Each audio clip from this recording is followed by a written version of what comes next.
The voice of Husker Nation is on the air. This is Hail Varsity Radio. Insight, opinion, expertise, along with the biggest names talking Nebraska sports.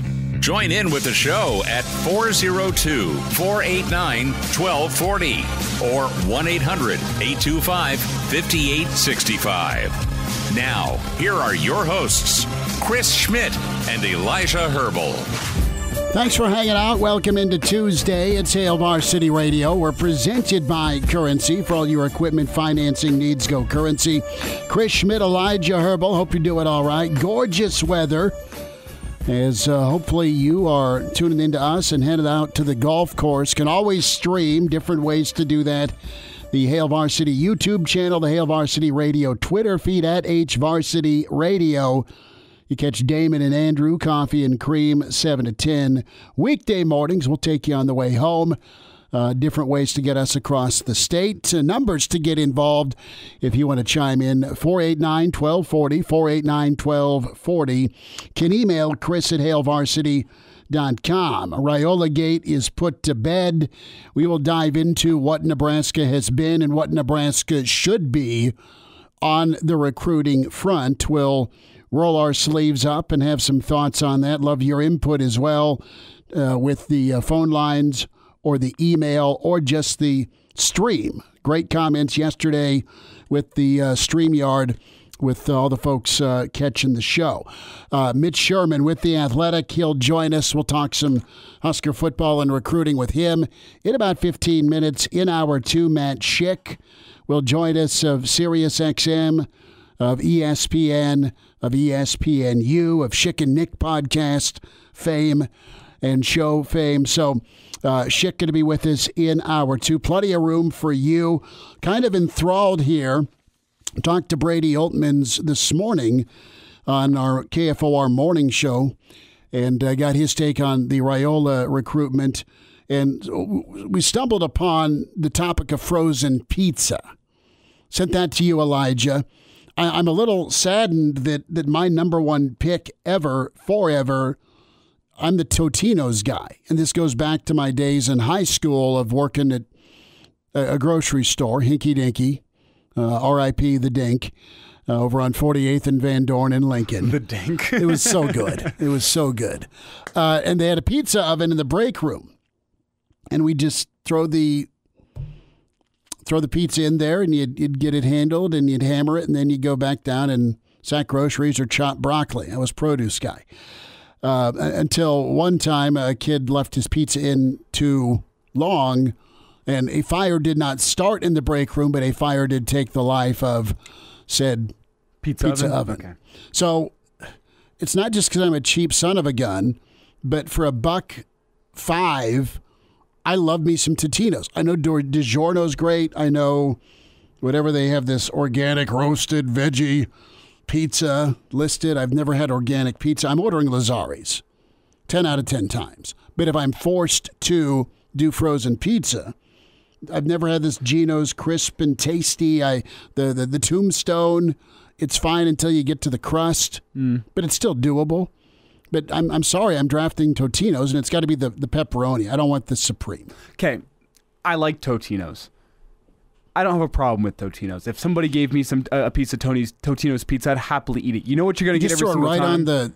on the rack, and it's great. Yeah, no sheet pan needed, none of that. Absolutely not. My problem with it's twofold. One, they should have never gone away from the classic circular shape.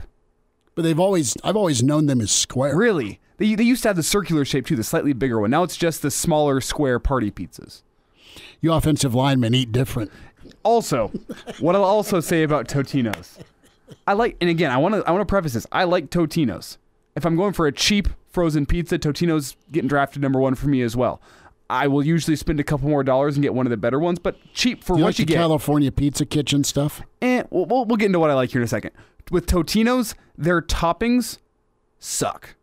Pepperoni doesn't. The pepperoni's not good.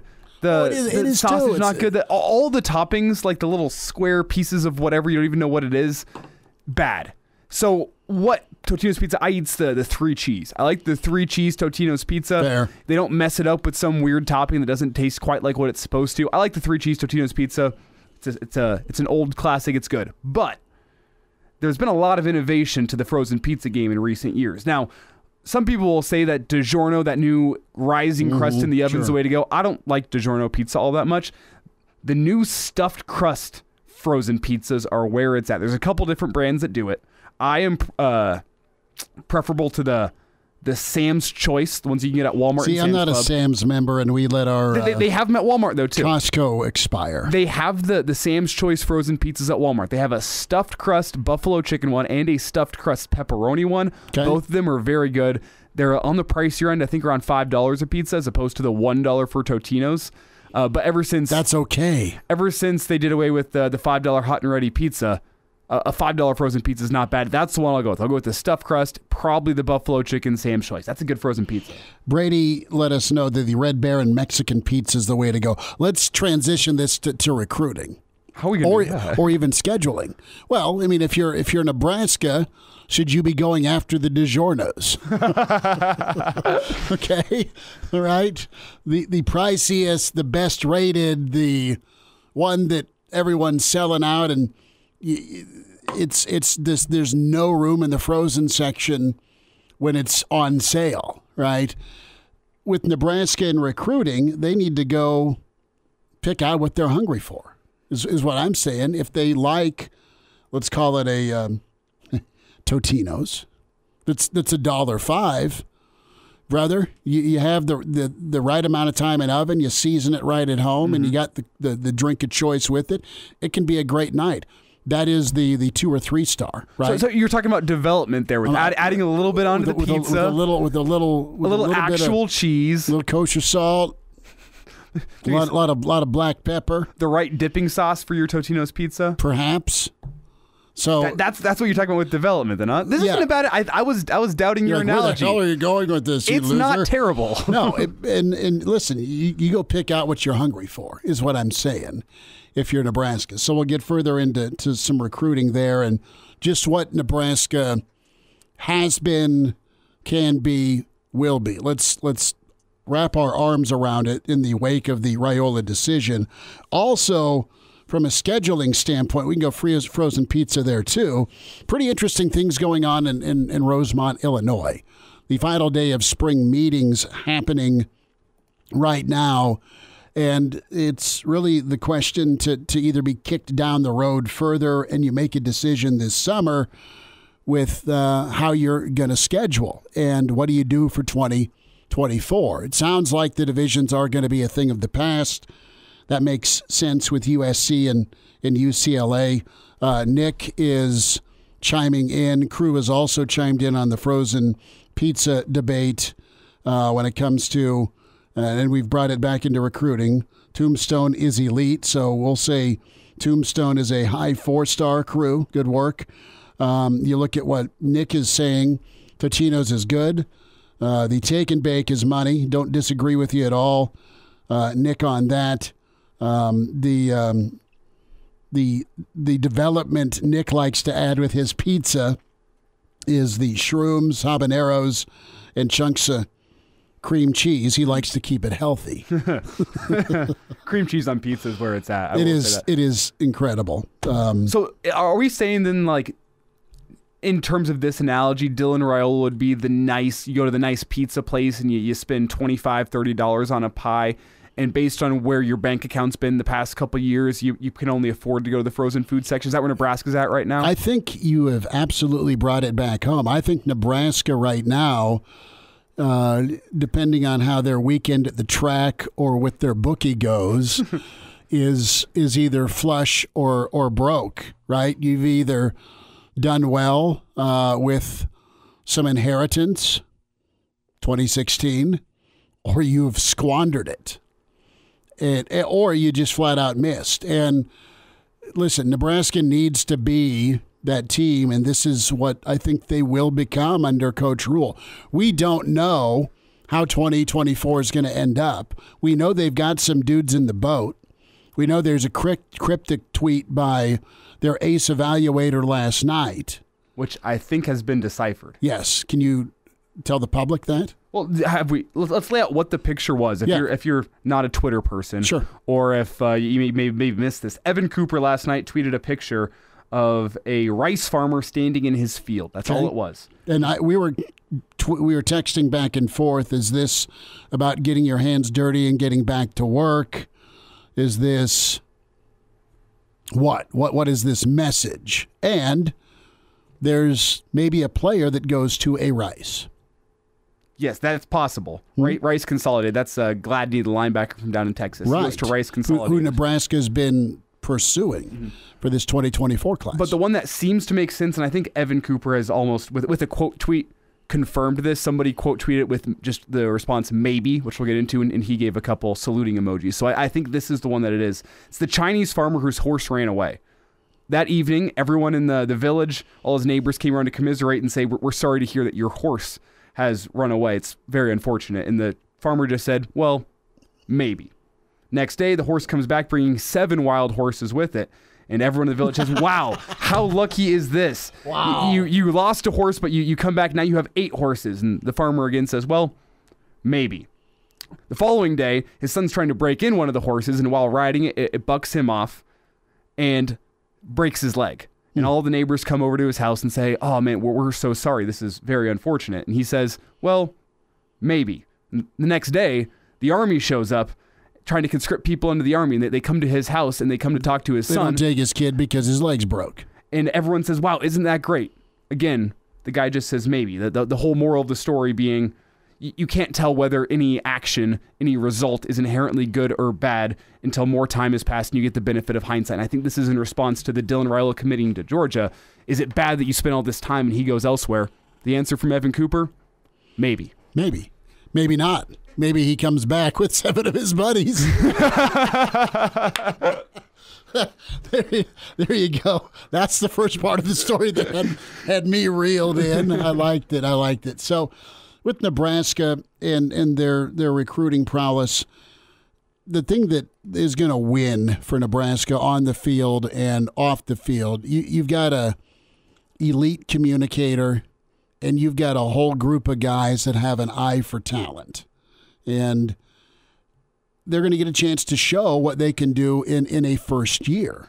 And they'll have a chance to show what they're better at, the program's starting point they're starting at in Nebraska, and they have a chance to show just what they can do not only in conference season, but that mother of all hype games against Colorado. I mean, there's going to be showcase opportunity, even though it is year one, and there's been lessons learned, and then there's been progress made 2 other times. You've done this rodeo 2 other times. And I think it'll be beneficial and advantageous for Nebraska a 3rd time, even though it's a foreign league. It's not the Big 12. It's not the AAC. But you've got a guy that is all about learning through his time in the NFL and then what worked, what didn't work in previous college stops. I know that's his take on things, but I just think he's a good football coach. I think he's got a good staff. I think they have a good eye for talent, and I think they're going to make the kids they have, first and foremost, better. So 2023 is going to be something you can look forward to and not be disappointed in at the end of the year. Are they going undefeated? No. Are they going to a bowl? Right now I'm putting money on that they do. Are they going to be a surprise? Are they going to be inconsistent? Probably inconsistent because it is a year one. Maybe they'll be a surprise and be better. Maybe all it took was some better coaching and a better staff. I don't know. Time will tell with it. But I think as we talk about it, they'll have some proof towards this signing period as we get closer to December. And maybe they flip and maybe they keep some kids engaged long enough, Elijah, where Nebraska wins some of these battles for these higher profile guys that are still out there, that are still intrigued, that are still engaged with Nebraska. I think their most important thing with their recruiting process is finding that mentality. That's what they try and circle. They try and get the right personality to match up with the measurables, and then you got to be fast and tough. And if you get that all together, you're not all hitting on 9 out of 10 levels on this, but there's things you can work on to improve in as long as you got the mentality. And some of the kids that they've brought in have the speed, no doubt. So to me, Nebraska can continue to be in that top 20 to 25 recruiting realm. They've been doing it. They've been doing it for a long time. Can they become or get back into being a top 10 to 15 development program? And I know it's about being a developmental program, but can you do that part of it as a coach and as a program? And if they do that, I think it'll take care of itself with more wins than losses, and eventually you start winning some big games, and then you can attract some of that talent that's still on the fence about just diving into the deep end of the pool without any physical proof of wins and big wins in major moments of college football. And if there's anything I have learned personally over the past couple of years covering Husker football, it's that recruiting rankings are really hard to gauge in the moment with what's being accurate, your what's top not. 6 to top 8 That's what I was saying. have done pretty awesome, and then there's everybody else. Top 6 to top 8, okay, these guys got some dudes in their program. I mean, with Nebraska, there could be a guy that is flown under the radar. Nebraska offers him, somebody else offers him, and boom, now the kid's a 3-star ranked nationally, and it improves the recruiting rankings. I find those so hard to trust outside the top 10 now after covering Nebraska. Well, and the thing, too, it comes down to development. Absolutely. We'll get into this with Mitch Sherman, more on the scheduling as well. Hail Varsity on a Tuesday. And now, back to Hail Varsity Radio. Thanks for hanging out. Hail Varsity, presented by Currency. Chris Schmidt and Elijah Herbel. We welcome in with the Athletic. Mitch Sherman joins us at Mitch Sherman on Twitter. Mitch, how's the day treating you? Thanks for joining us. The day is treating me well. Schmitty, how are you? We're good. We are absolutely good. Lots to get into with you, bud. And I wanted to kind of go to the StreamYard here, and a lot of questions yesterday, a lot of questions today about the Dylan Raiola decision. Brian asks this question, and I wanted to get your thoughts. Does losing Dylan hurt Nebraska's ability to attract some recruits who seem to have interest in Nebraska? And he's saying like a Brandon Baker. Let's ballpark it. You missed the big fish, but Nebraska was in it till the end, and maybe they made an impression along the way, Mitch. Yeah, I think ultimately it does, but part of the reason that you recruited, part of what the reason that Nebraska got the likes of Brandon Baker and others in that 4- and 5-star category to visit in March was because Dylan Raiola, the number 1 recruit in the country, was the first on board. Mm-hmm. That doesn't mean that any of those players were necessarily going to come to Nebraska because of him. They were going to have to make that decision on their own for their own reasons, and losing him doesn't necessarily mean that you lose all of them. Now, the reality may have been that you weren't going to get any of those top players. Nebraska just isn't there yet as a program. Or perhaps one of those guys makes an independent decision and does decide to come to Nebraska. I think that where Dylan helped you was just getting them to look at Nebraska. So you won that battle in getting those guys to look at Nebraska. Would it have helped perhaps to land another 1 or 2 if he had picked the Huskers? Yeah, but it doesn't mean that your quest is over with anyone who is a 4 or 5-star player because he said no. So, I think Nebraska can still benefit from the recruiting momentum that it had in the early part of the spring that was largely related or largely a direct result of Dylan Raiola's interest. Mitch, there's an old saying, close only counts in horseshoes and hand grenades. Does that apply to recruiting or no? Well, I think in some cases it does, and it depends on the place you're at in your program, and the growth of your program. If Nebraska was 3 or 4 years into a coaching regime and it continued to get visits from elite talent and none of them were pledging to come to school, none of them were signing, then I think it would absolutely apply. But this is a coaching regime that's 6 months in, and the door is not shut with a number of the players who came along with Dylan Raiola on his, especially that March 25th visit, but just the fact that he had interest in Nebraska, the fact that he continued to come back and that he said good things about Matt Rule and his staff, I think it opened the eyes of a number of other players. So, you miss with Dylan, you don't get him, and maybe being close is a benefit.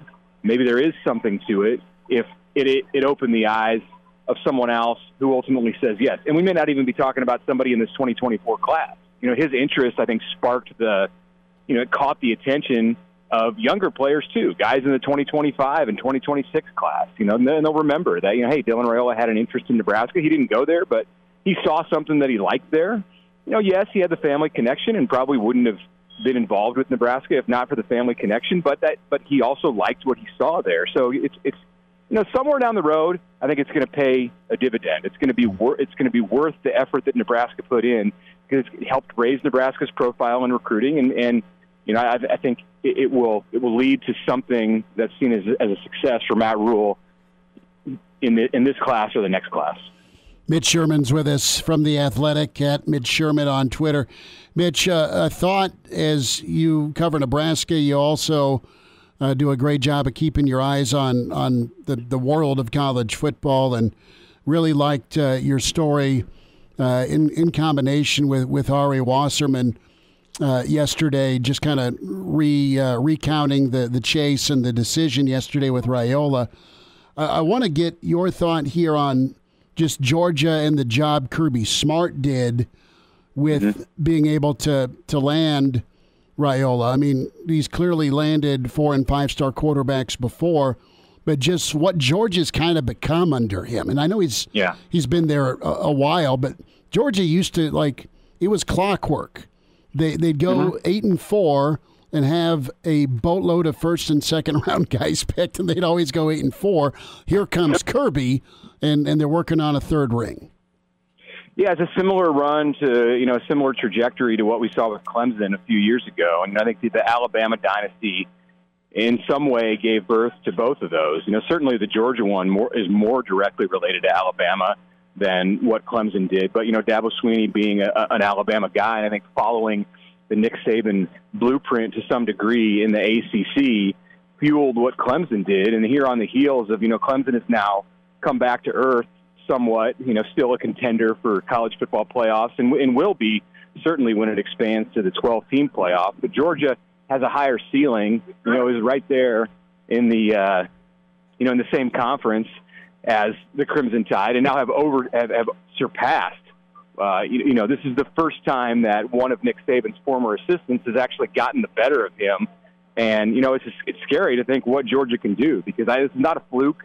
And he's a great recruiter. And Mike Bobo, his offensive coordinator, quarterbacks coach, is an outstanding recruiter too, and deserves a lot of the credit for what Georgia has done with Raiola. They were the first to offer. So, Georgia's not resting on its laurels. It hadn't won the back-to-back national championships when it offered Dylan Raiola, but was on the way to doing that and was building the team to do that. Clearly had the talent to do it, and still Georgia was getting after it with its aggressiveness in recruiting. He came to their campus because he had that knowledge of Matthew Stafford, who has the connection to Dylan's father, Dominic, and they called him back. They said, hey, there was this freshman who came in, and we saw him. We need to get that kid back on campus, so come on back in, do a private workout.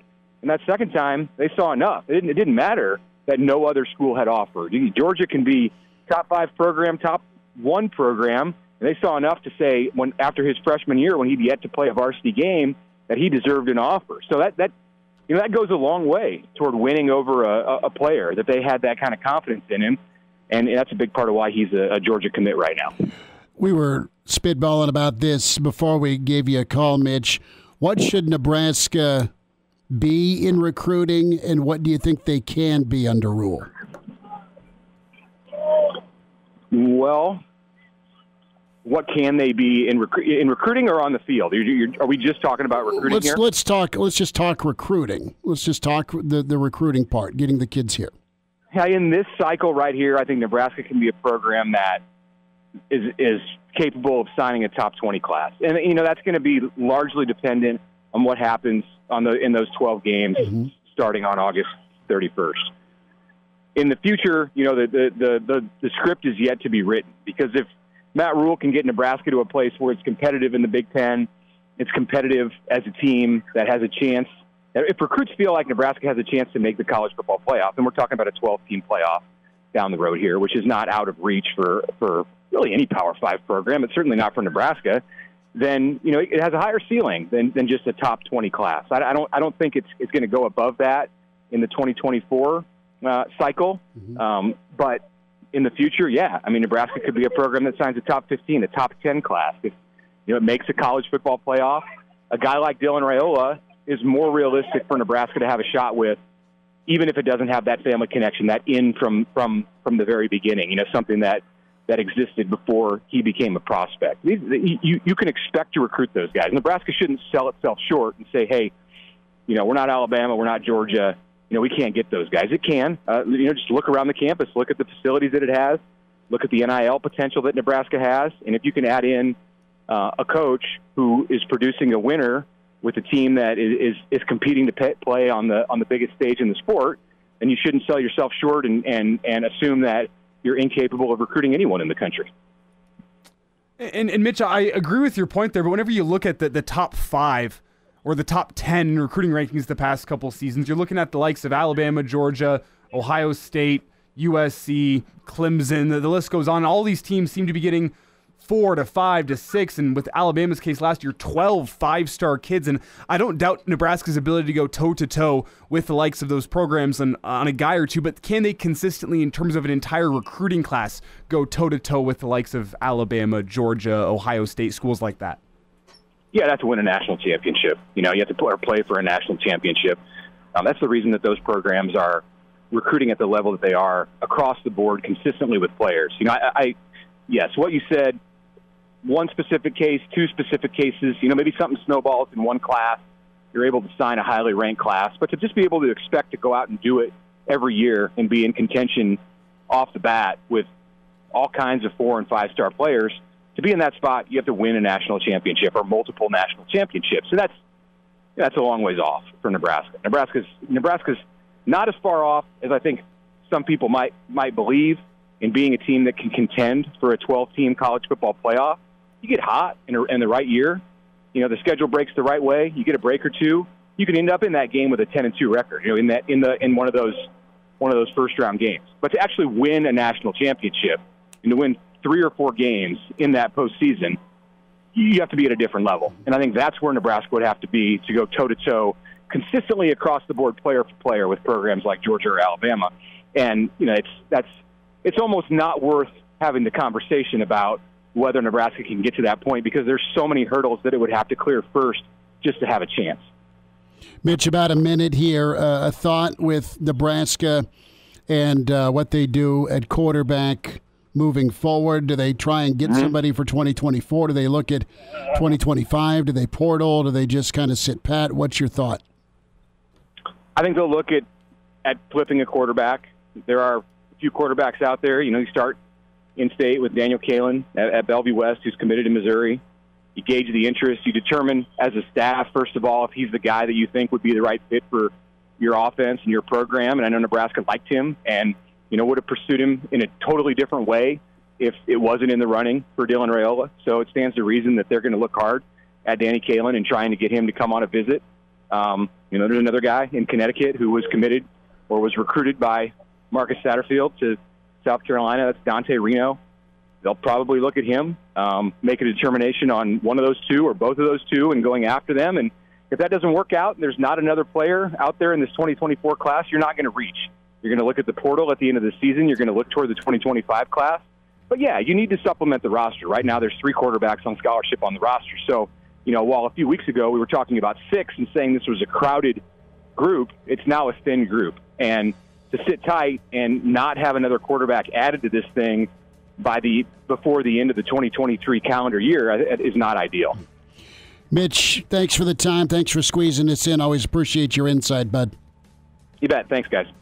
Good stuff from Mitch Sherman here on Hail Varsity. And now, back to Hail Varsity Radio.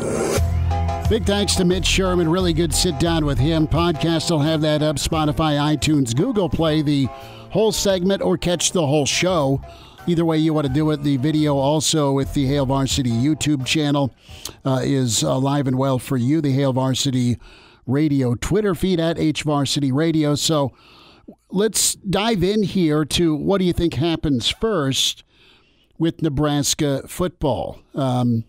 Performance on the field, you win without that air quote big dog, and that big dog being a guy the caliber of a Sue, a guy the caliber of a Trevor Lawrence, a guy the caliber and projection of a Dylan Raiola, or do you win enough to attract that big dog, right? What happens first? Do you win enough to then be able to recruit somebody of that stature, or is it a case where you land him, but nobody else knew he was going to be a game-changing player? And a couple of examples for you here of recent resurrections. Clemson, you can point to Clemson, you can point to Alabama.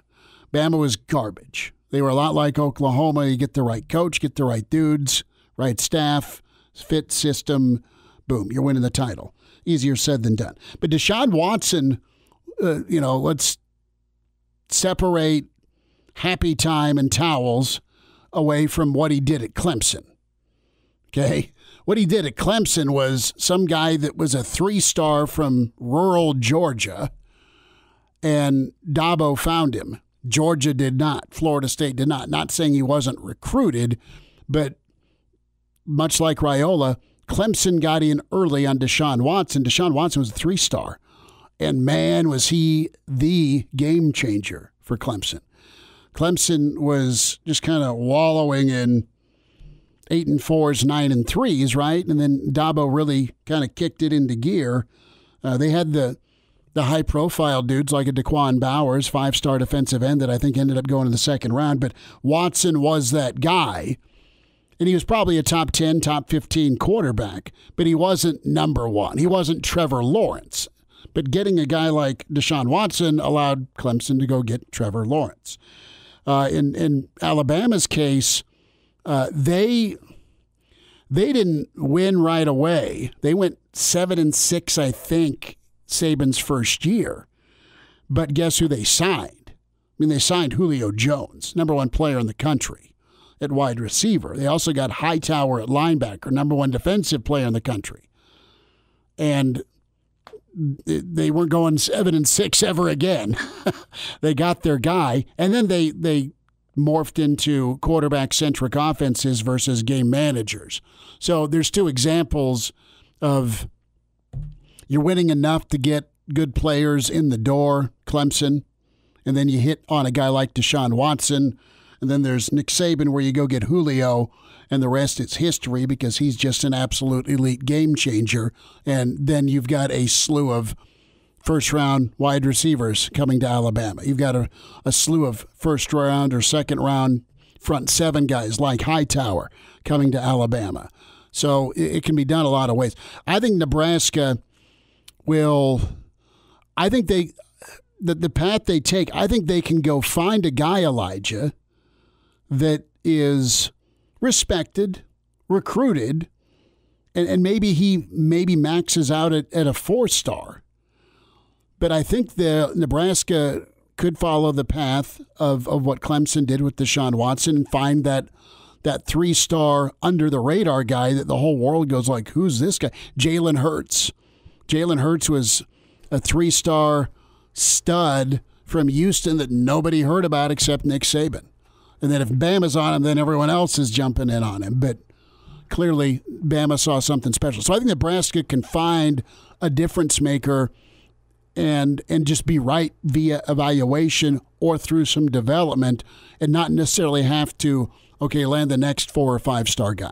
Yeah, and I think Clemson's a great example of that because you go back and look at their recruiting history before they were playing in the college football playoff. They were still top 15 every year. They were from they underachieved much like Georgia did. 2009 till 2014, 2015, they were pretty consistently somewhere between 15 and 20.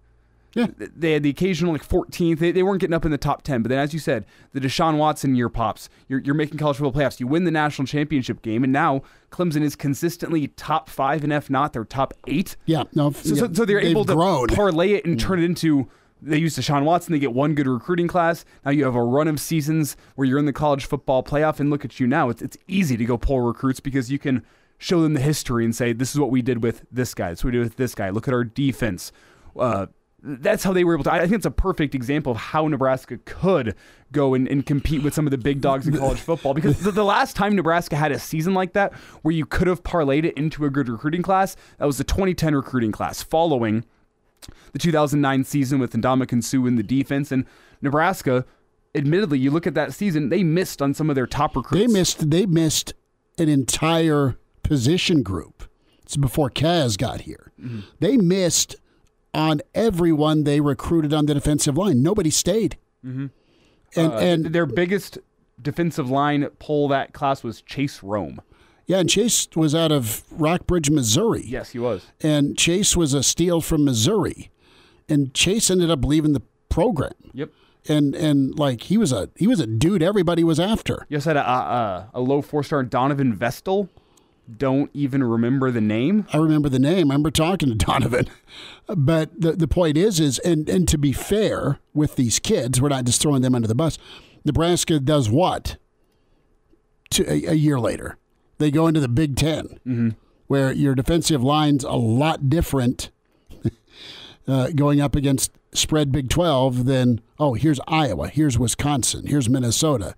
The offenses you got to face. So it was square peg round hole. But Nebraska did not capitalize on that season like you hoped. No, man, you did not have. You didn't do anything with the Sioux effect. No, I mean, like the top 5 players in that class, according to 24/7, Braylon Hurd, the running back, transferred.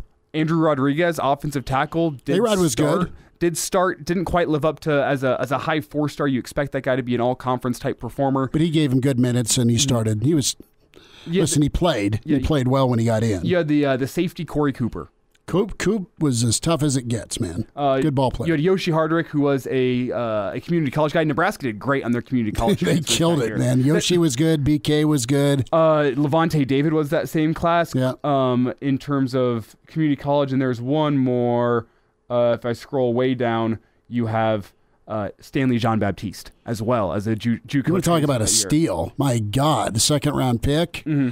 Son, so I don't let's move you over to corner. So I don't want to act like Nebraska completely flopped in that class, but if you're able to capitalize on your top couple, Braylon Hurd, Rodriguez, Corey Cooper, Chase Rome, Breon Carnes, the quarterback. Remember him? Mm-hmm. Another guy. If he pops as your quarterback, Nebraska's next couple years look a lot different, and maybe Bo Pelini's still around, but that's what it's going to take for Nebraska. But you were okay at quarterback, though, because you had Taylor, and then you went to Tommy. I mean, Tommy was a 3-star, but was a steal. Was a great player. But I mean, that's what it's going to in high school and really good in college. That's what it's going to take for Nebraska to reach that upper echelon. You have to use your development like Pelini did early, turn it into a special team, and then you can't miss on that following recruiting class. And we're going to have to see what TCU does with their recruiting class that they got following the college football playoff, because they're on that same journey. You had a great year last year, one good recruiting class. You can parlay into years and years of success. They had just fallen short. They recruited at a pretty high level for a while. And now, back to Hail Varsity Radio. Winding down this first hour, Matt Schick, 10 minutes away. Hail Varsity Radio. We're presented by Currency for all your equipment financing needs. Go Currency. We'll get to the phones here in a minute. One reminder about your friends at Dyer Law and Workers' Compensation. Confused about your options with Workers' Comp and that claim? Well, put your trust in the team at Dyer Law to help ensure that your rights are protected and to get the settlement you deserve. Call Dyer Law and their team today at 402-393-7529 or visit dyer.law to chat with a trusted professional about your workers' compensation claim. That's dyer.law, dyer.law for workers' comp, 402-393-7529. Pete, thanks for hanging on. Go ahead. I guess I got maybe a little different take. I think if I'm looking for a quarterback, I want a kid that's got room to grow. I want a kid that's got a good heart, will to win, is going to be a leader that the team can follow and is going to make good decisions. That's not always the five-star kid out of high school. If you look at the NFL, I can point out several of the best in the NFL today that were not even close to five-star coming out of high school. So how you develop the kid's attitude, work ethic, and so on and so forth, I think is just as important as the athletic ability. No, fair enough. And we get back to that point, right? It's a mentality that they go after. There's got to be an obvious skill set, but the number one thing is a lot of those topics and traits you talked about, Pete. That's what's gonna make it up. And is a kid patient and coachable, or is he like a number of other quarterbacks that if they don't win the job as a 17 or 18-year-old, they go look elsewhere because they want to play or they think they're ready to play. Some are and are buried, and some aren't, and they need to develop. Yes. I remember Coach Osborne making a big statement once. He said, you don't want a five-star kid. You have to see if he's maxed out his potential athletically and so forth, or do you want a kid that has room to grow? Mm-hmm. So if you get a three-star and he has room to grow, he can play like a five-star and beyond, where the five-star might be tapped out in high school. Fair enough. Very good point, Pete. Thank you for the phone call and take on that. Yeah, I mean, what's the ceiling at? And my counterpoint to that is he makes the point, yeah, there's a hell of a lot of three-stars in the NFL, but there's just a hell of a lot of three-stars out there in recruiting in general. It's your largest percentage-wise number of kids are going to be three-stars. There's a smaller number of four-stars, smaller number of five-stars. So by percentages, it's more likely that a five-star is going to make it to the NFL than a four-star or than a three-star. And it comes down to evaluation and finding the three-star that you see something in. And I think we're talking about the fact that in order to go up and compete with the Ohio States and the Georgias and the Alabamas of the world, which is a long way off, Nebraska, can they do it for a year on the backs of three stars that you've developed? Mm-hmm. Yes. Can you do it consistently? Likely not. So it's about reaching that point where you can bring in the right five stars into your program that you develop the right way, that you supplement with these three stars that you develop, that you can now go and compete against these schools that are bringing in 10 5-stars a year, because based on statistics, 5 of those 5 stars are going to end up in the NFL in 3 years. Well, you got to sprinkle the talent. Sprinkle the talent. Moonbot was laughing at the Chinese farmer story. If you missed that was segment 1. And Elijah was reading about Coach Cooper's tweet. And he's like, well, it must be getting ripped and watching some Alan Watts videos. Well, we know Moonbot's from Denver, but unfortunately that's not illegal around here. No, it's not legal. Not legal. Not legal, says Elijah. Let's clarify that one. Yeah. It is illegal, not legal. Matt Schick is quite legal. We will talk to him. Hour 2. Hail Varsity continues. The voice of Husker Nation is on the air. This is Hail Varsity Radio. Insight, opinion, expertise, along with the biggest names talking Nebraska sports. Join in with the show at 402-489-1240 or 1-800-825-5865. Now, here are your hosts, Chris Schmidt and Elijah Herbel. Back into it. It's Hour 2. It's Hail Varsity Radio. We're presented by Currency for all your equipment financing needs. Go Currency. And you hear him and see him about everywhere. Matt Schick with us from ESPN, ESPNU, Sirius XM, and, of course, ESPN Radio. Schick, how's the baseball season going, man? Nonstop, Schmitty. I've got 4 kids. I'm coaching 4 teams, but not all of the kids, right? So there's a 9U, there's a 12U, there's an all-star team, there's a challenge team. There's a lot going on here, and really, Schmitty, just to admit it, this is just me trying to make up for my lack of an athletic career. I'm trying. There's nothing that can replace a $2.99 trophy, and I'm in pursuit of as many of those as I can capture. So I post everything on social media and try to let people know that, hey, might not have been the greatest athlete of all time, but I can be the greatest youth coach of all time. Have you been launched ever? Have you been tossed? No, I haven't been tossed. I'm pretty good at the art of arguing and just making sure I'm not doing the theatrics. You know, we had a coach last night, storms out to the foul line. You got to know the art of it. You can't be storming out of the dugout. You got to walk. You got to control yourself. You got to react the right way. I've done a good job of that. There's some fans who've gotten tossed. Those are fun. If you ever want to know why there's a shortage of umpires or quality umpires, just go to a Little League ballpark and watch how they're rooted out at the age of 12 and 13 because of old man Willie in the stands thinks you missed a ball outside. Matt, as a baseball umpire myself, I appreciate that you do respect the art of going out and arguing a call. It's not you're terrible. It's that call is terrible. There's a very fine line between the two. It's an art, as you say, and I do appreciate that. But I want to get your take from the youth baseball coaching sense. What's your go-to drill that you're instilling in these kids? Because my dad, he coached me growing up too. I was a football player, so we always, every single day, me and the offensive line went and pushed the sled, and man, could we push? That's what we did really well. Well, what do you instill within your kids? What's your go-to drill on the baseball diamond? Well, that's cool. I didn't know he invented the sled drill. That's good to know. Good creativity there. No, look, there are no new, fresh ideas, right? Everyone's stealing from everybody else. There's one that I do called the star drill, where you have guys running a line of 10. You throw them each a ball. You run to the top right, run to the bottom. You're throwing them a ball each time. You're working on over-the-shoulder catches, forehands, backhands. They throw it back in, and they're all running back to back to back to back to back. So that's a fun one. Love the short hop drill, just having players throw each other short hops to each other. Everyone likes to hit these nice, smooth ground balls.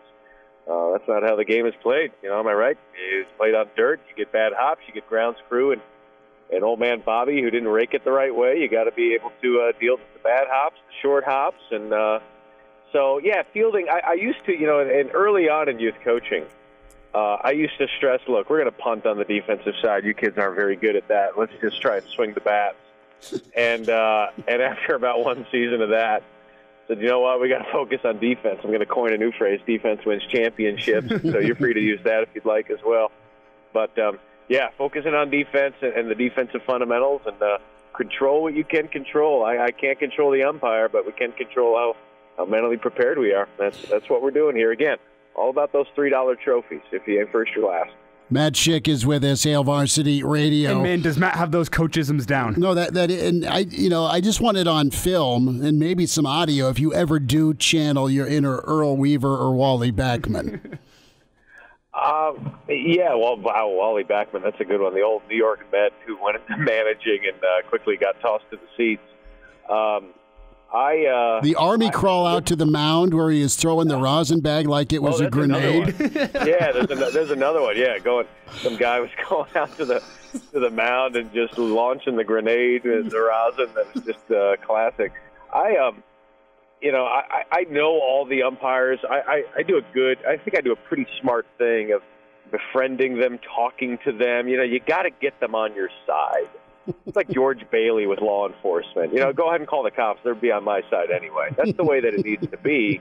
And so I will do that. But there are some times we play in the majors division, and if there's a tight strike zone, I'll say, come on. We have an umpire, a really nice guy named Jarrell. Say, Jarrell, this is majors, not major league. Let's go, pal. Just try and give him the benefit of the doubt here for these kids that are 12 years old, not 22. But, just trying to smooth things over. I'm big on lowering the temperature on the field as much as I can so that kids can play stress-free and I don't lose any more hair. Let's stay with the stress topic. What's real with the stress level with the ACC, in your opinion, with Florida State, Carolina, Clemson, Miami, Virginia, and their eyeballs may be wondering?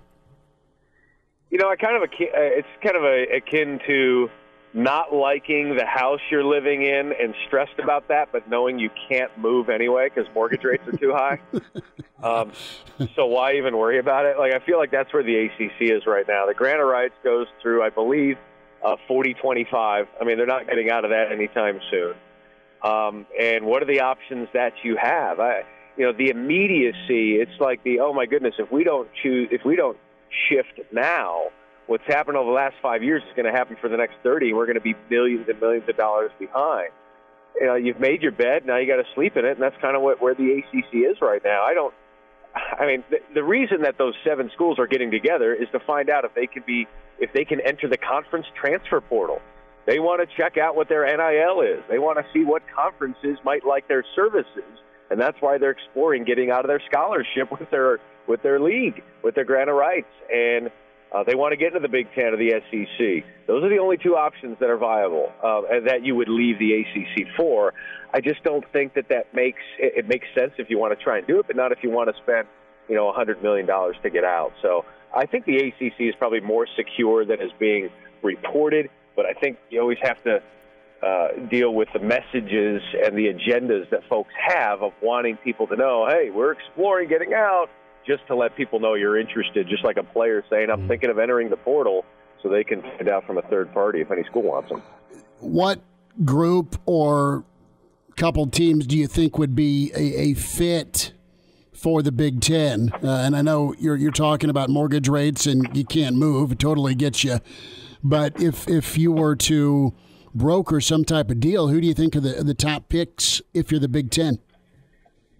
If you're looking to refi and get a good rate, I would say if you're looking for geographic advantage and recruiting and money, and you're punting a little bit on academics and AAU and all that stuff, I think you need to get into the Florida schools. I think you need to get into, if you want to be coast to coast, the SEC went into Texas. You need to get into Florida. You need to start playing that game of risk a little bit more. And increase that footprint. If you're looking at what sounds like it makes more sense, then you're looking at a North Carolina and a Virginia. But if you're going down the coast, you might as well strike gold there in the Sunshine State. That's kind of where I would look. That's why the only reason the Big 12 went with UCF, getting into Florida. And if you want to be, the top dog, you got to get one of the top 5 recruiting states, and Florida's one of them. Matt Schick is with us here at Hail Varsity Radio. And Matt, in your opinion, what happens first? Does the Big Ten make a run at one of these ACC schools, or do they make a run at Notre Dame and getting Notre Dame into the fold? I think the ACC needs to be on shaky ground before Notre Dame is going to even consider leaving at this point. Because the Notre Dame has the rotating 5 schools in the football schedule. They've got the conference slate in multiple sports, including basketball.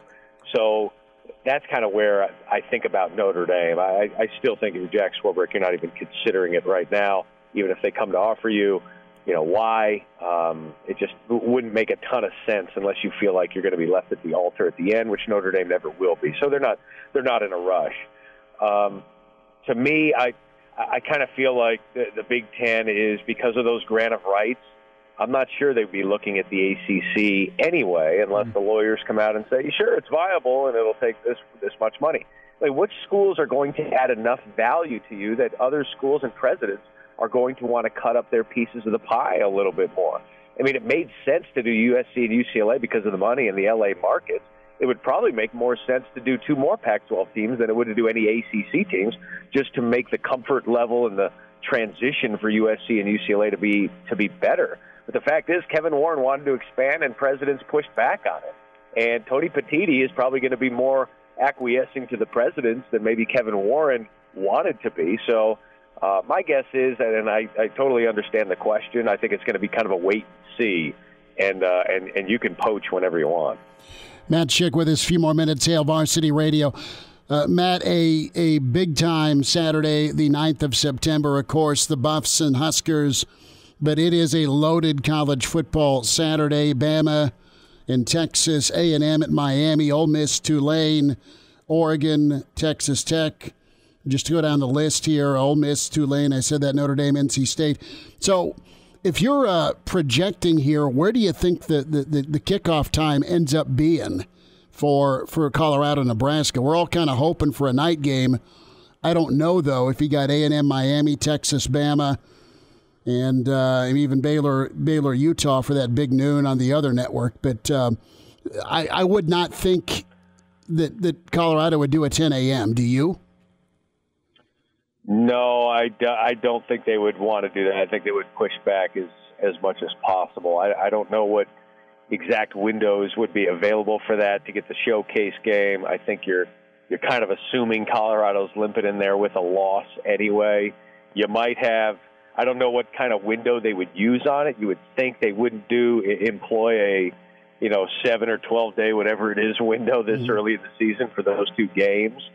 But if you're going to put prime on, you might as well do it in prime time. It would make a lot of sense for his first home game. I don't know why you'd want to bury it early in the afternoon. So if I had to guess, I'd probably say that gets to prime time. I hope that's the case. I would hope it's not a noon Eastern kick. I would be shocked if it is. So if you're asking me to bet on it, I'd probably put that at night, 3:30 Eastern at the earliest, so that it kind of feeds into that prime time window. But I think you're going to want a lot of part of the day to hype that up and to get ready for it. Matt Schick is with us here at Hail Varsity Radio. And Matt, I'm seeing today the lowest price for a ticket for the Nebraska-Colorado game on the online marketplace for Colorado is currently $519 a ticket. Your reaction, is that worth it? And would you ever go see a sporting event of that kind, a 1-11 team playing a former 4-8 team for $500? Yeah, that's kind of living in bizarro land. That's pretty, I would sell it while you can, because after week one, I would imagine that price goes down a little bit. Would I spend that much money to go to? I would spend that much money to maybe go to, a playoff game, whether it's college or the NFL, to see my favorite team. Maybe I would do something like that. I was considering last year when it looked like the Bills conference championship game might, depending on how it fell down, be in Atlanta if they had beaten Cincinnati, and we're just 5 hours away. I was thinking of doing that, and the Bills losing to Cincinnati probably saved me a couple $1,000s, because I do have 78 kids, so that would have been a challenge. But yeah, I'm not.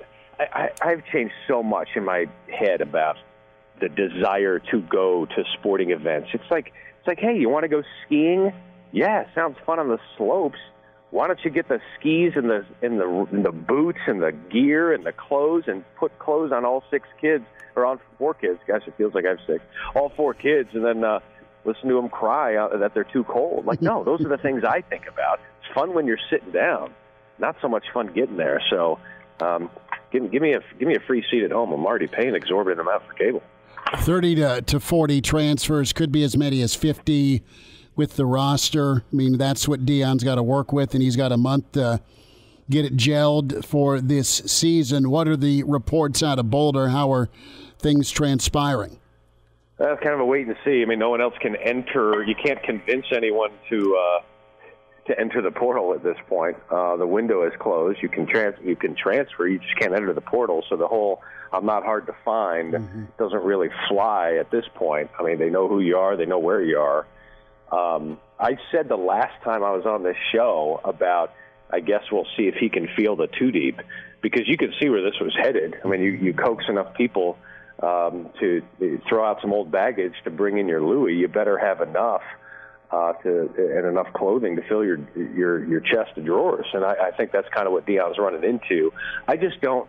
Here's the issue. If I'm a Colorado fan, I'm loving everything that's happened, which I am. I'm loving everything that's happened so far. I love the buzz. I love the commercial.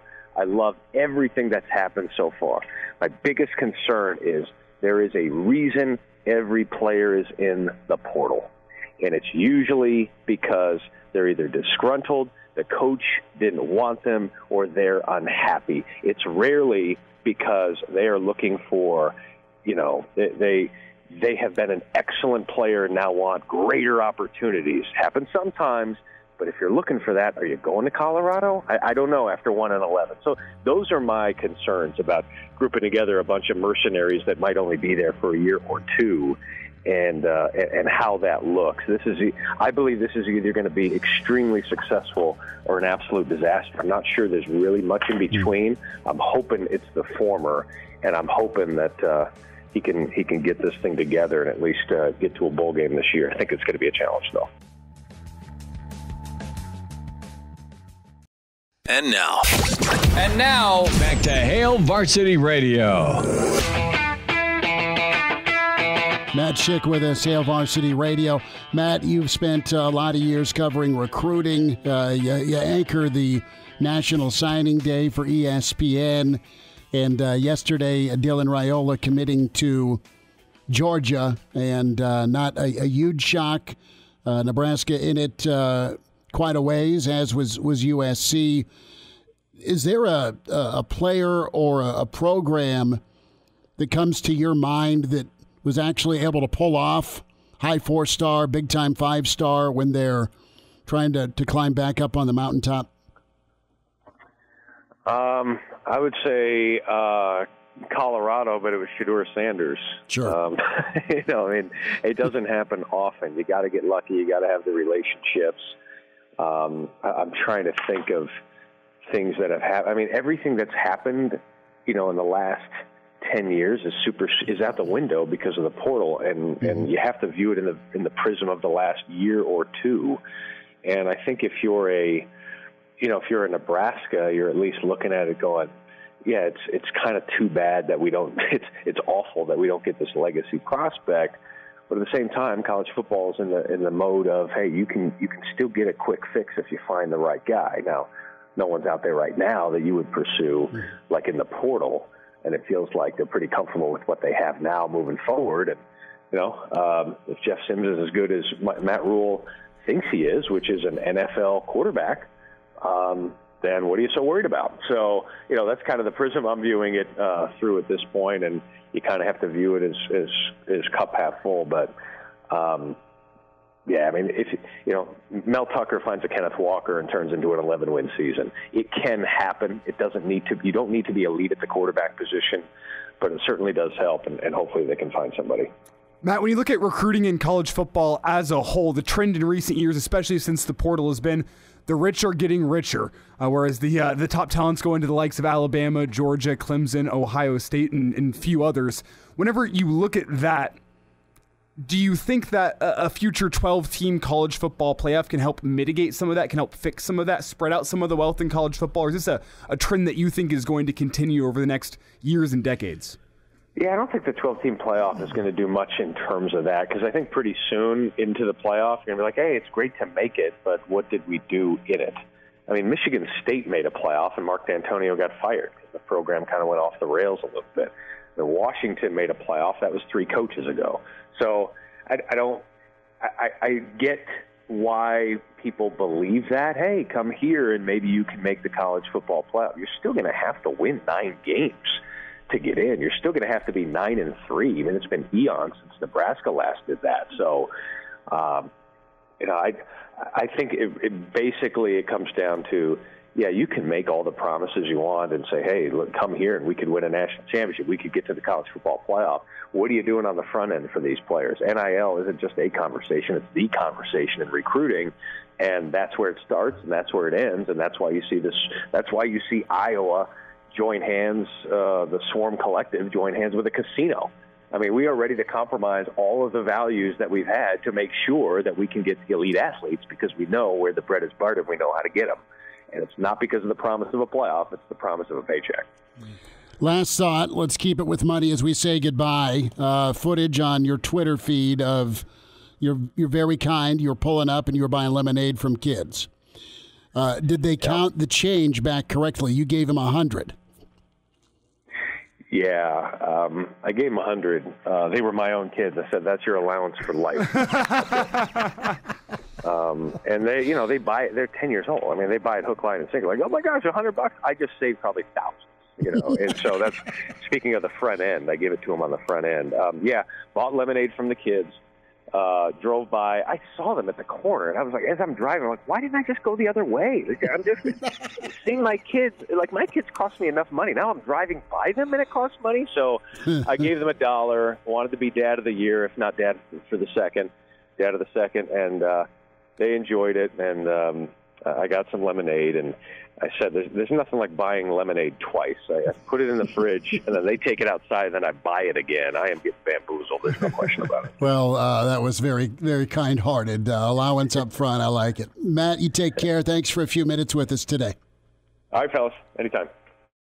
Good to spend time with Matt Schick, ESPNU, Sirius XM, ESPN Radio, SEC Network, ACC Network, Schick and Nick Podcast, Schick and Nick Show, and awesome dude. Fun to chat with him. Video was great of him pulling up front. He's like, wait a minute. We just put lemonade in the refrigerator, and now my kids are trying to sell it out front, and they're hitting me up. It's pretty good. It's not bad. See, I never tried the old lemonade stand as a kid. Oh, my... I didn't have enough work ethic back then. Junior had some leftover cookies that my mother made one time, and he was down at the end of the drive selling her cookies. There's a joke I can make there. I know. I'm not going to. No, it's totally up Junior's alley. So let's talk quarterbacks here. That'd be quite the business for a 10-year-old kid. He would. Grandma, I want more cookies. Grandma, I want more cookies. You ate all? No. We're backed up here. We got to move it quicker. I am thinking of, saw my Uncle Morris today, and he just retired. Uncle Morris is the best. And I'm trying to, now that food trucks are legal, or going to be legal in Lincoln, should buy a Wonder Bread truck and just do like a steak and egg traveling food truck. Steak and eggs. See, that's not bad. That's not bad. My thought has been to go cheap, nice, small one, and then see if I can just park a food truck downtown on the weekends. Late at night, just hot dogs is all they serve, with nacho cheese on top. Kind of like the Seinfeld just muffin tops. That's what I'm saying. But the 1 a.m. audience in downtown Lincoln, I think you could make a killing with hot dogs off of them. You need food truck row at 2 a.m. Oh, dude, say less. Or I mean, people are getting are terrible hot dogs from a certain establishment in Lincoln. They're happily eating those. They'd much rather have my food truck dog. We just bring it all the way back to frozen pizza discussion and just start rocking frozen Totinos. Just put it in a little mini pizza oven and hand it out the window. Yeah, for $3. That's a business. That is. I need 7,000 more orders, please. Nebraska on the trail of a 2026, check it, 2025 quarterback, Brady Smigel out of California. Our own Brady Oltman's just kind of quote tweeting this post here. Out of Newberry, California. He's got offers from Notre Dame, Utah, and Oregon. Really thought it was pretty insightful from Mitch Sherman about, okay, yay, Georgia's the number one team in the country the last 2 years, and they landed the number one quarterback in the country. That is not shocking. But what was the story that Mitch had was the evaluation part where Dylan's a freshman. They evaluate him. They offer him, get him back to campus, and they were the first to do so. They liked what they saw early in his talent and in his makeup and said, let's go get him, or let's keep on this kid. So Smigel, watched a little bit of his film, looks pretty good, and we're years away. Stone Saunders, of course, from Pennsylvania. That's the 2025 player. And then you have potential options. Who will they be playing is the question. Nebraska will play who in 2024 and 2025. That's getting hammered out as we speak in Rosemont, Illinois, with the Big Ten schedule. And it looks and feels like the divisions are going away. We kind of already knew that. But, Elijah, you've got a couple, three different options here. Protect 3, Protect 2, or your Flex Protect. And the Flex Protect may work best for your TV and your partnerships. But ideally, who do you want?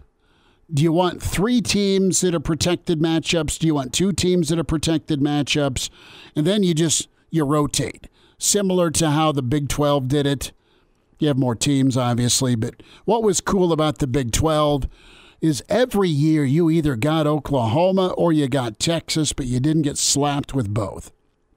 And every year, if I'm Nebraska, I won Iowa on Black Friday, I would just as soon make kickoff against Minnesota, the annual tradition. Let's just start on Thursday night against Minnesota. I think that's fun. Or Wisconsin, rotate those two.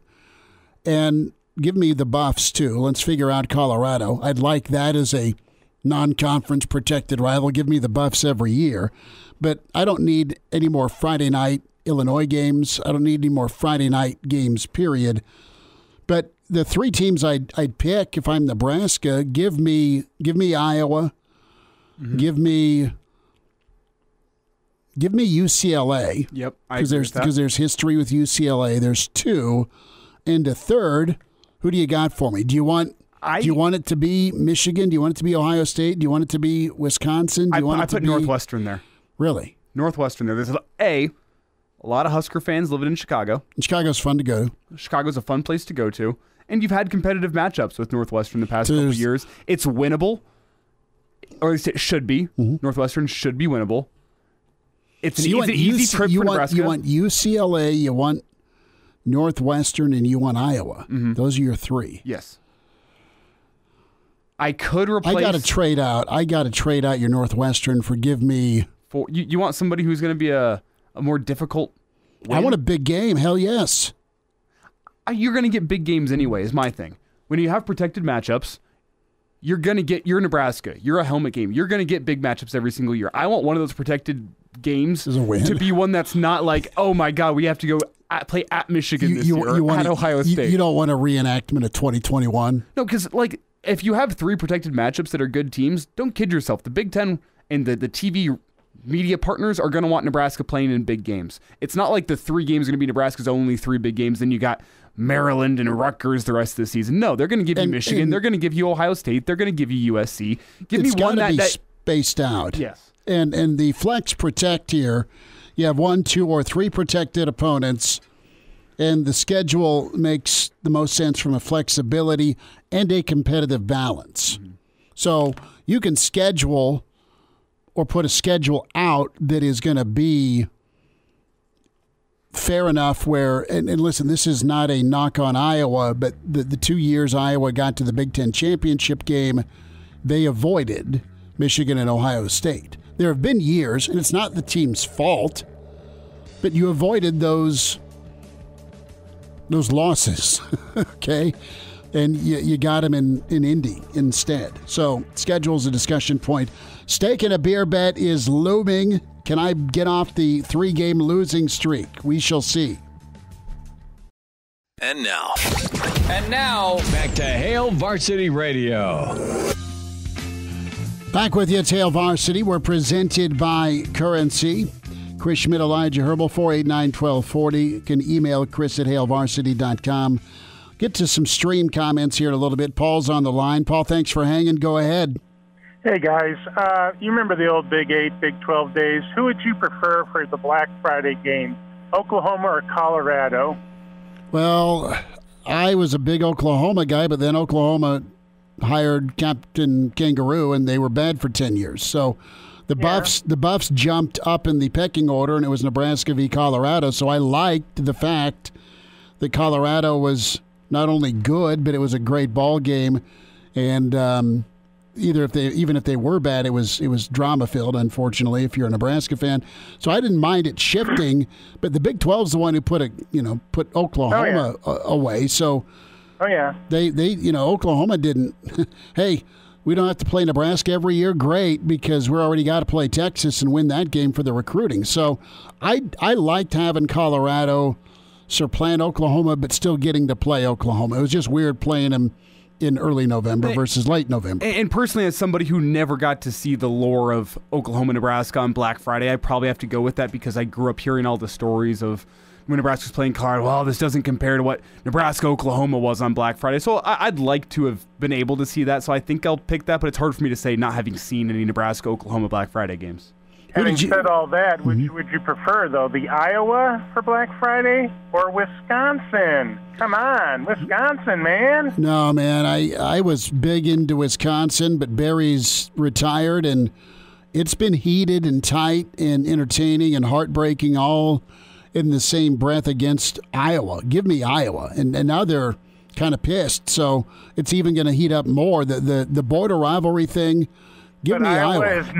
Iowa is never. I'm not trying to feed their message board, God knows, but they're both remote. But Iowa's never going to be as good a program, top to bottom, as Wisconsin. Sure, Wisconsin's having a little bit of a dip, but gosh, who's Nebraska to say that that program's in a dip? Hot and kettle here. No, I get it. And my thing with Iowa, Fickle's going to make them really talented again. No kidding. But my thing with Iowa, and when they are so much better, aren't you going to prefer that game over the Iowa game? No, personally, no, because I know a hell of a lot more Iowa fans than I do Wisconsin fans. So it makes that Black Friday matchup a lot more fun. The vicinity, the difference maker for me. The border state rival. Give me Wisconsin on the schedule, but give me Iowa on Black Friday. Okay, fair enough, but we will have to agree to disagree because give me Wisconsin for the Black Friday game to be winning the whole marbles of the chance to represent, et cetera, even though we aren't going to have the divisions anymore. No, it'll be fun to see how they actually do the schedules. Paul, thanks for the phone call, bud. Appreciate Thanks, guys. Later. Yep. And I think his argument to me held more weight 6 years ago. Sure. But since seeing what the past 5-6 years has been and what that rivalry has turned into when Iowa's reeled off so many straight, I think that's actually developed itself into a good and entertaining Black Friday game. Well, maybe not entertaining from the national sense, but entertaining from a Husker fan sense that you can watch that game. You know what? I know Iowa fans in Lincoln. I know people that went to the University of Iowa from Lincoln. I think that as you said, the vicinity of that rivalry and what it's been in the past couple years has actually elevated up to a point where now I consider that a serious rivalry, which whenever we first entered the Big Ten and whenever there was the first indication of, we're going to have this Heroes Trophy, I was like, this feels propped up and like the league is just trying to push this as a rivalry. It's gotten more heated. And Wisconsin's it's faded. It's an important game, but Wisconsin's been down. At least last year they were. They've been up, and all they've done is drill Nebraska. Mm-hmm. I mean, there's been very little competition. You almost beat them. You went to overtime in 2016. Great ball game. You missed a field goal in 15. They hit the field goal in 15.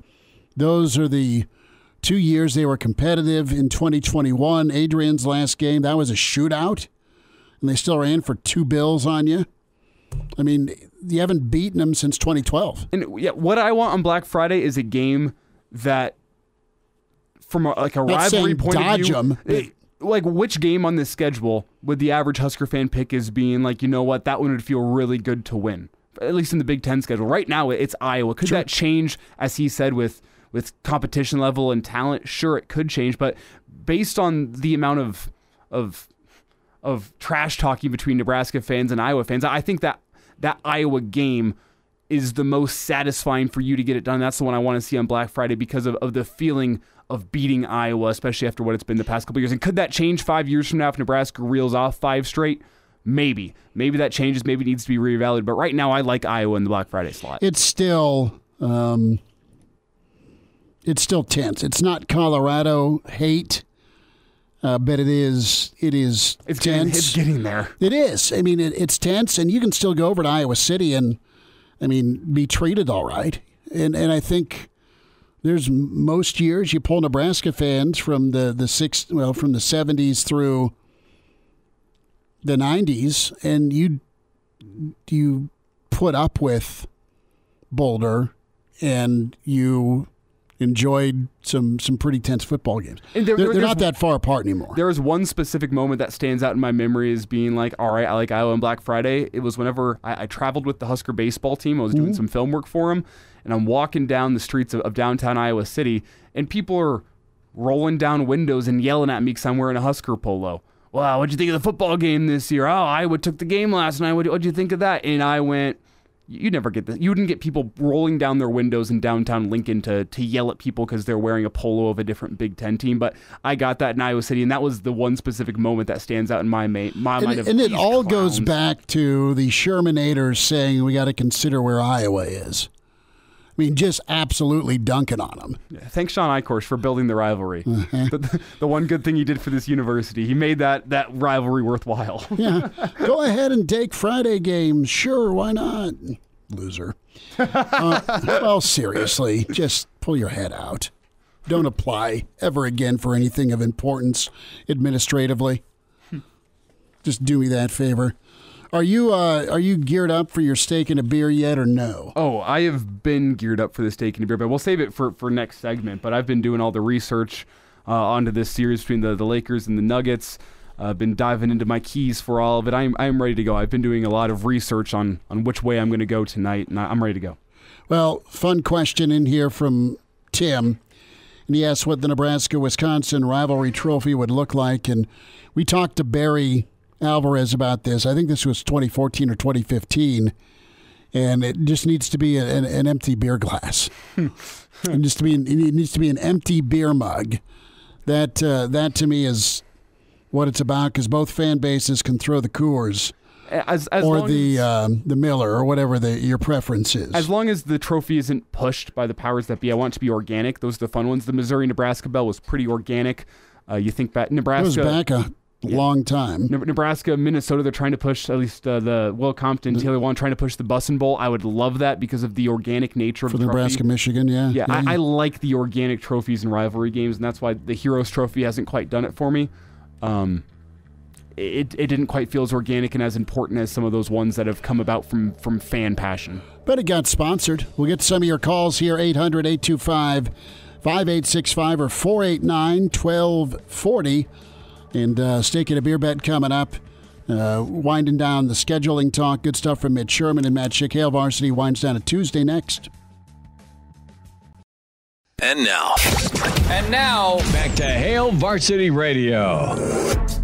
One final time, Hail Varsity Radio. Remember to keep your eyes and minds straight ahead. The driver has one job. That's to drive. Make sure you buckle up. A message from the Nebraska Department of Highway Safety Office, Bama, Texas. Same weekend. We talked with Schick about this earlier in the hour. Bama, Texas, 8 p.m. ESPN. Primetime. So we'll see what maneuvering happens. I don't think Coach Prime or Colorado will let that thing not be a night game. Jim emailed in, how about a Pac-12 after dark game, 10 p.m. kick for Nebraska, Colorado. Ooh. Could you, would you? I would be very interested. You got to pace yourselves like no other if you're out in Boulder doing it that day. That sounds like a lot of fun, though. Oh, it's going to be. Because you're the only time slot. Oh, I like that. After dark. Who was that emailed in? Jim. Love the idea, Jim. I'm 100% with you on that. I would be all for Nebraska finally getting in a Pac-12 after dark game. You capture the entire TV audience. The game kicks off at 8 o'clock local time, 9 o'clock Nebraska time. You got to stay up late. You probably Last time Nebraska kicked off at night at 9 did not go well.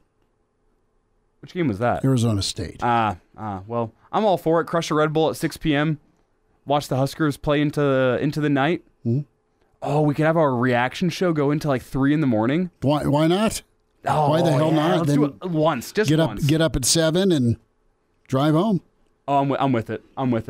Okay, NBA tonight. Your Nuggets against many people's Lakers. Mm-hmm. Denver minus 6.5. You gotta feel good a win's gonna happen, don't you? Just Nuggets money line. I feel good about a Nuggets money line, yeah, especially whenever you're playing at altitude. The fact that I think the Nuggets, their game plan is going to be really attacking Anthony Davis and LeBron James on the defensive end of the floor, not because they're the easiest guys to go up and score against. I think you want to make sure those guys are working defensively, because offensively, I'm not sure what else the Lakers are going to bring to the floor. I mean, the Lakers need all-star, all-NBA type performances from both LeBron James and Anthony Davis all series long on the offensive end of the floor to carry that team. I mean, the Nuggets offense, it's been well documented how elite it is. Jokic is going to get his. Jamal Murray is going to get his. You have a guy in Michael Porter Jr. who's a streaky three-point shooter. The Lakers are going to need some offense in this series, and I think based on what we saw against the Suns, that was the Nuggets' game plan. Attack KD, attack Devin Booker defensively, make them work there, take a little energy from themselves on the offensive end, especially whenever you're playing at altitude. I like the Nuggets in Game 1 especially. I like both of these teams really playing at home. Both these teams have locked down the home floor. I don't think either of them have lost on their home floor yet this postseason. So for the Nuggets, I think it's going to be taking advantage of the altitude tonight, making those guys work. And I like a Nuggets win tonight. Over under 222.5. It's minus 260 to get the money line with the Nuggets, plus 210 for the Lake Show. You've got Game time decision for Murray. You've got game time decision for AD. You got They're both playing. Game time decision for LeBron playing. Mo Bamba out. And that's not going to be huge. I mean, it's going to come down to AD stopping Jokic. That's going to be huge. AD's got to be able to keep Jokic in check. I'm just going to take straight up Nuggets to cover a 6.5-point line. How about the series? Denver in 6? That's what I personally... I have Nuggets in 5 or 6. Okay. I think they go steal a game at Staples Center in game 3 or 4. And I have the Nuggets in either 5 games or 6. We'll go 5 to be bold. Dan reminds me that Nebraska did dominate Fresno State after 9 p.m. Thanks for that. Talk to you tomorrow at 4.